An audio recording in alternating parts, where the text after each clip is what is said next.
Masarap ba mag-abroad bilang isang domestic helper? Masarap ba maging isang OFW? Sasagutin natin ang tanong ng karamihan. Hong Kong OFW po at ikatlong kontrata ko na. Thank you for tuning in this channel mga kaibigan. Kumusta mong tanan? Welcome and welcome back. This is Risa. For today's video ay ating pag-uusapang muli ang tungkol sa pag-a-abroad. Ating sasagutin ang inyong mga katanungan. Masarap nga ba maging isang OFW? If you're interested in this topic, please keep on watching.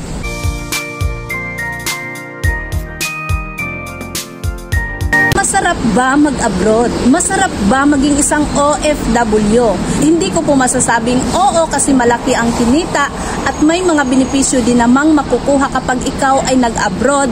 Pero para sa akin po mga kaibigan, ang hirap pong maging isang OFW. Ang hirap po talaga. Marami ding mga challenges kapag ikaw ay naging isang OFW. Ano-ano ang mga challenges kapag ikaw ay naging isang OFW? Number 1, kontrata lang po ang mga OFW. Kontrata lang po kaming mga domestic helper. Unstable po ang trabaho namin. Unstable po ang trabaho ng mga OFW. Pagkatapos po ng aming kontrata, makakauwi na po ng Pinas. Balik sa dating buhay.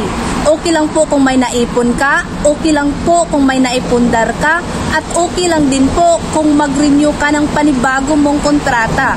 Paano kung may dumating na di inaasahang pagsubok? Halimbawa, nagkasakit ang isang OFW at hindi na kayang makapagtrabaho at hindi na kayang makapag-abroad. Makakauwi na ng Pinas. Pagkatapos may iba pag-uwi ng Pinas, wala ng asawa. Sumakabilang bahay na po. Wala ng katuwang sa paghanap buhay.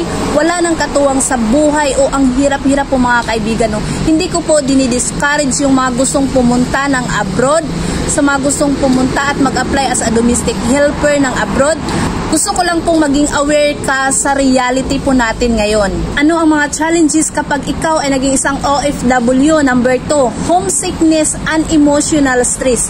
Pinakamahirap na hamon ng mga OFW ang iwanan ang pamilya dahil sa pera. Kaya naman nag-abroad dahil sa pera, di ba?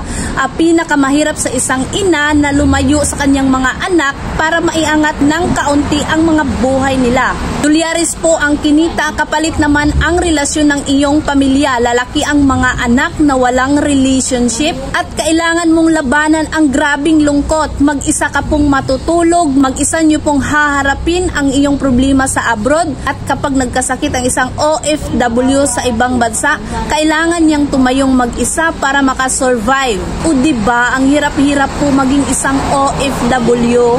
Ano-ano po ang mga challenges kapag ikaw po ay naging isang OFW, lalong-lalo na po pag domestic helper. Number 3, trabahong halos walang pahinga, kulang sa tulog at kulang sa pagkain. Trabahong labag sa kalooban mo pero wala kang choice kasi nandito ka na sa abroad. Ang working condition mo na halos hindi na po makatao minsan. Gigising ka po ng 5 AM, matutulog ka po ng 1 AM. At sa oras po ng kainan, uutusan ka pa. Pero katumbas po ng lahat ng ito, dollar po ang kinita, dolyares po ang kinita. O diba ang hirap-hirap? Shout out sa aking mga kapwa OFW dyan, kakayanin natin para sa pamilya. Sa mga gustong pasukin ang mundo ng pag-a-abroad, sa mga gustong pumunta at mag-apply as a domestic helper, kailangan po tibay ng loob, bukas ang isipan, magdasal at dagdagan ang kaalaman. So yan lang po mga kaibigan, salamat sa panonood. Kung nagustuhan nyo po ang videong ito, paki-subscribe po ako sa YouTube channel ko, Sang Saak Vlogs, and paki-follow po ako sa aking Facebook page, Sang Saak Vlogs. And kung may mga katanungan po, paki-comment sa baba, paki-like and share. Thank you for watching mga kaibigan. God bless.